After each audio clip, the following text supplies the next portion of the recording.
Well, the city of Coventry Stadium has hosted 10 football matches so far, and tonight thousands of people will be cheering on Team GB in the women's quarter-finals. The government's Olympic legacy minister, who arrived earlier in the city, will be seeing for himself what impact the Games have had.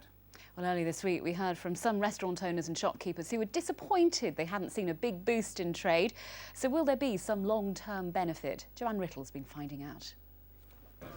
What lasting impression will the Olympics have on Coventry? Cue a man whose job it is to answer just that, the Olympics Legacy and Growth Minister, on a tour of the city to see where £7 million of government and council money has been spent on regeneration.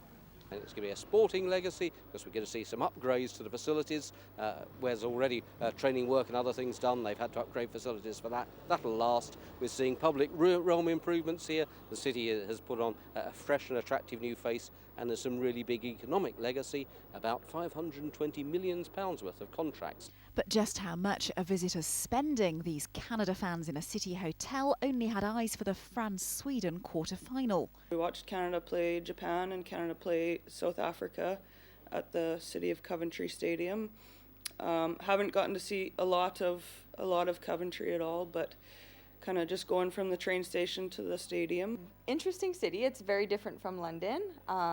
It's a bit more my style, a little more relaxed. The Chamber of Commerce said the Olympic effect would be long-lasting. Having so many international people here and actually having not just the people but their media here has had a positive impact. So Coventry is now on the map internationally. At this retail park right next to the stadium, the number of visitors is down from 556,000 in July last year to 517,000 this July. We believe that the electronic signage on the A444 and the motorways telling people to avoid the area has had an impact on the amount of people actually shopping here.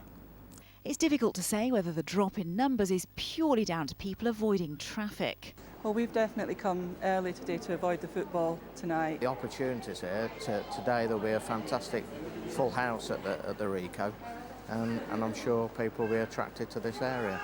As for the minister, he was off to see the women's quarter-final. I'm looking forward to going to the stadium, getting the atmosphere there, and I hope seeing a good football match.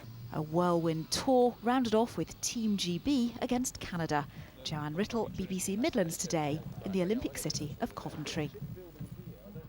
And while we're still there, in just over half an hour, Team GB will take on Canada to win a place in the women's football semi-finals. The team features 3 players from Birmingham City. And there'll be plenty of local support for Karen Carney, whose family and friends are making the short trip to Coventry, as Ian Winter reports.